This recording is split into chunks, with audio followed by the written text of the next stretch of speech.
देखिए, भारत में इसको लेके दल बदल कानून है। जो पहली बार जब राजीव गांधी प्रधानमंत्री थे तो दल बदल कानून 10वीं अनुसूची में 10th शेड्यूल के माध्यम से ऐड किया गया। उसमें पुनः जब अटल बिहारी वाजपेयी प्रधानमंत्री थे तो फिर उसमें संशोधन हुआ और दल बदल कानून को और सख्त बनाया गया। जैसे पहले दल बदल कानून जब 10th शेड्यूल से आया तो उस समय ये प्रावधान था कि यदि किसी दल के 1/3 मेंबर से कम पार्टी छोड़ के जाते हैं तो उनकी सदस्यता चली जाएगी। फिर क्या हुआ कि ये लाया गया इसलिए था कि लोग दल को छोड़ के ना जा सके। 1/3 सदस्य एक साथ तैयार नहीं होंगे पार्टी छोड़ने को और पार्टियां नहीं टूटा करेंगी। लेकिन उसके बाद भी वो नहीं रुका। फिर प्रावधान ये बना कि 2/3 मेंबर यदि पार्टी छोड़ के जाते हैं तो उनकी सदस्यता जो है नहीं जाएगी। 2/3 से कम जाते हैं यदि पार्टी छोड़ के तो उनकी सदस्यता चली जाएगी।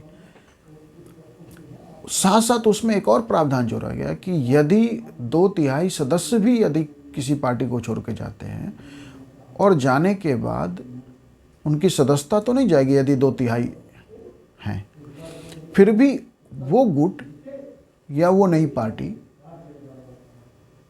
के मेंबर्स जब तक पुनः चुन के नहीं आ जाते या उस जिस सदन के वो सदस्य हैं उसका कार्यकाल पूरा नहीं हो जाता तब तक वो मंत्री नहीं बन सकते। लेकिन अभी महाराष्ट्र में क्या हुआ,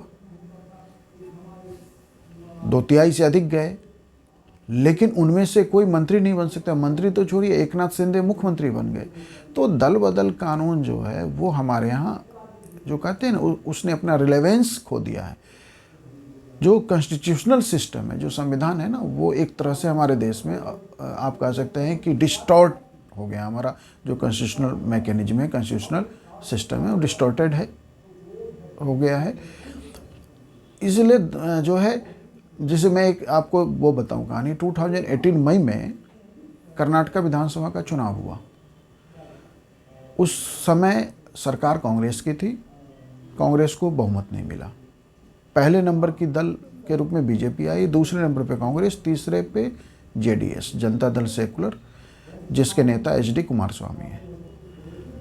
रिजल्ट आते ही निश्चित रूप से जो चुनाव परिणाम था वो सत्ताधारी दल के विरुद्ध था, क्योंकि कांग्रेस सत्ता में थी तो कांग्रेस को बहुमत नहीं मिला। तो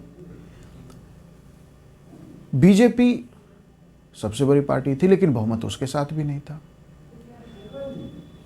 बीजेपी ने सरकार बनाने का जो है दावा पेश किया और राज्यपाल ने बीएस येदियुरप्पा को मुख्यमंत्री के रूप में शपथ दिला दिया और उसे बहुमत सिद्ध करने के लिए 15 डेज दिया। फिर कांग्रेस ने और जेडीएस ने अपने विधायकों को हैदराबाद और केरला में शिफ्ट किया, उन्हें उनके मोबाइल बंद करा दिए गए। इसका मतलब है कि विधायक सब्जी मंडी में बेचे खरीदे न जाएं, इसको रोकने के लिए कांग्रेस ने किया। और साथ साथ कांग्रेस सुप्रीम कोर्ट गई, सुप्रीम कोर्ट ने हस्तक्षेप किया और उस बहुमत सिद्ध करने की जो समय सीमा थी उसे घटा के 15 डेज से 2 दिन कर दिया। अब 2 दिनों के अंदर वो खरीद फरोख्त संभव नहीं हो पाया तो येदियुरप्पा जो है 2.5 दिन के मुख्यमंत्री रहे और उन्होंने त्यागपत्र दे दिया। फिर कांग्रेस जो सेकेंड लार्जेस्ट पार्टी थी उसने एक सबसे छोटी पार्टी जेडीएस को समर्थन दिया और जेडीएस का मुख्यमंत्री बना। लेकिन वो भी कुछ जो है वो भी 1 साल पूरे लगभग नहीं कर पाए और वो सरकार भी गिर गई। फिर बीजेपी की सरकार बनी। तो जो लोकतंत्र में हम कहते हैं बाय द पीपल का मतलब है कि लोकतंत्र में जनता एक बार किसी एक को बहुमत दे रही है।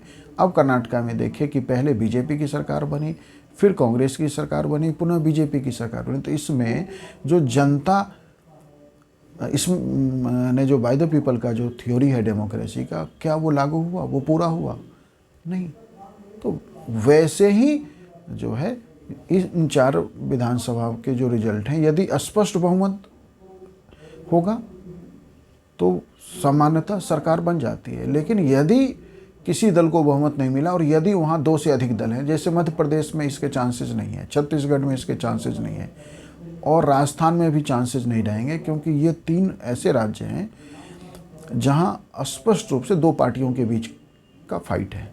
तेलंगाना में हो सकता है क्योंकि वहाँ सत्ताधारी दल टीआरएस, वहाँ बीजेपी का भी एग्जिस्टेंस है और कांग्रेस भी वहाँ मुख्य पार्टी है। मुख्य लड़ाई तो कांग्रेस और उसके बीच है, लेकिन बीजेपी भी कुछ सीटें लेके आएगी। तो ये जो है ये चलता रहेगा। और देखिए, लोकतंत्र सिद्धांत का विषय है। पॉलिटिकल आइडियोलॉजी कोई भी व्यक्ति जब राजनीति ज्वाइन करता है तो उसका एक आइडियोलॉजी होता है, पॉलिटिकल आइडियोलॉजी, उसके साथ जाता है। लेकिन हमारे देश में पॉलिटिक्स जो है ना, बिजनेस ऑफ पॉलिटिक्स है। पॉलिटिक्स जो है ना वो समाज सेवा वगैरह नहीं है, वो एक शुद्ध बिजनेस है। और बिजनेस जो होते हैं उसके अपने गणित होते हैं, मतलब उसके अपने रूल होते हैं। जहाँ प्रॉफिट, जैसे यदि राजनीति में है तो राजनीति में प्रॉफिट का मतलब चुनाव जीतना, सत्ता प्राप्त करना, सरकार बनाना।